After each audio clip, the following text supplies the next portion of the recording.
ሰላም ጤና ይስጥልኝ እንኳን ወደ ቻናላችንን በሰላም መጣችሁ።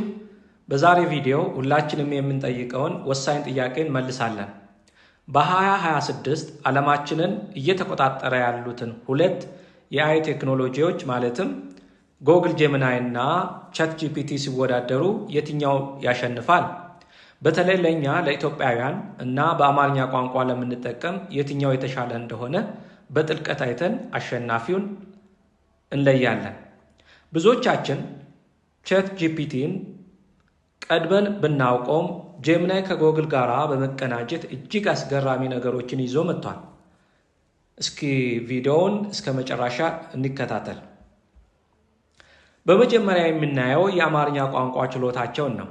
በዚህ ዘርፍ ሁለቱም ጥሩ ሙከራ ቢያደርጉም ጎግል ጄሚናይ የተሻለ አፈጻጸም እያሳየ ይገኛል። ጄሚናይ የተሰራው በጎግል እንደመሆኑ መጠን ከጎግል ትራንስሌት እና ከሌሎች የጎግል ዳታዎች ጋር ቀጥታ ግንኙነት ስላለው አማርኛን የመረዳትና የመመለስ አቅሙ በጣም ፈጣንና ተፈጥሯዊ ነው። በሌላ በኩል ቻትጂፒቲ አሁንም ጥሩ አማርኛ የሚናገር ቢሆንም አንዳንድ ጊዜ የቃላት አጠቃቀሙን የተወሳሰበ ወይም ከእንግሊዝኛ በቀጥታ የተተረጎመ ሊመስል ይችላል። ስለዚህ ለአማርኛ ጽሑፍ ዝግጅት ወይም ለትርጉም ስራ ጄሚናይ ተመራጭ ሊሆን ይችላል። ቀጣዩና ወሳኝ ነጥብ ወቅታዊ መረጃ የማግኘት ጉዳይ ነው። እዚህ ጋር ጄሚናይ ያለ ጥርጥር የበላይነቱን ይወስዳል። ጄሚናይ ከጎግል ሰርች ጋር በቀጥታ የተገናኘ ስለሆነ በዚህ ሴከንድ በዓለም ላይ እየተፈጠሩ ያሉ አዳዲስ መረጃዎችን፣ ዜናዎችንና የፈጠራ ውጤቶችን ወዲያውኑ ማቅረብ ይችላል። ቻትጂፒቲ በተለይ ነፃ ቨርሽን አንዳንዴ የመረጃ ውስንነት ሊኖርበት ይችላል፣ ወይም መረጃዎችን ለማግኘት ኢንተርኔት ሲፈትሽ ትንሽ ሊዘገይ ይችላል። ለምሳሌ ስለ ኢትዮጵያ ወቅታዊ የውጭ ምንዛሬ ተመን ወይም አዲስ ዜናዎችን ብንጠይቅ ጄሚናይ ትክክለኛ ምንጮች ጋራ አገናኝቶ ሊንክ ሰጥቶ ፈጣን ምላሽ ይሰጣቸዋል። ሌላ ልዩነት ደግሞ ፋይሎችንና ምስሎችን የማንበብ ችሎታቸው ነው። ጄሚናይ የጎግል ወርክ ስፔስ አካል በመሆኑ ፒዲኤፍ፣ ምስሎች እና እንዲያውም ቪዲዮዎችን በፍጥነት የማንበብና የማብራራት ብቃት አለው።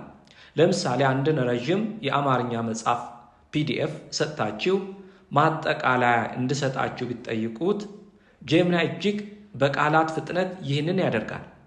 ቻትጂፒቲም ይህን ማድረግ ቢችልም በነፃው አማራጭ ላይ ገደቦች ሊኖሩት ይችላሉ። እንዲሁም ጄሚናይ በነፃው ቨርሽን ሳይቀር ምስሎችን የመፍጠር ወይም ኢሜጅ ጄነሬሽን እና የማንበብ አቅሙ ለተማሪዎችና ለይዘት ፈጣሪዎች ትልቅ ጥቅም ይሰጣል። በአጠቃላይ ሲታይ ሁለቱም ቴክኖሎጂዎች የየራሳቸው ጠንካራ ጎን አላቸው። ለኮዲንግ፣ ለተወሳሰበ ሂሳብና ለፈጠራ ጽሑፍ ቻትጂፒቲ አሁንም ቢሆን በጣም ጠንካራ ተወዳዳሪ ነው። ነገር ግን ለእኛ ኢትዮጵያውያን በተለይም በአማርኛ ለምናደርገው ግንኙነት ወቅታዊ መረጃዎችን ለማግኘት እና ከጎግል ምርቶች ጂሜል፣ ዶክስ፣ ዩቲዩብ ጋር አብሮ ለመስራት ጎግል ጄሚናይ አሸናፊ ነው።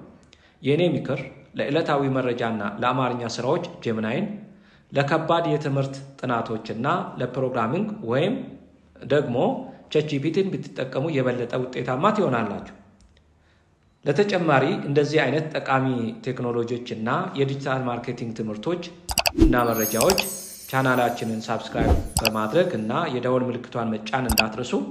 በቀጣይ ቪዲዮ እስከምንገናኝ ድረስ ሰላም ሁኑ።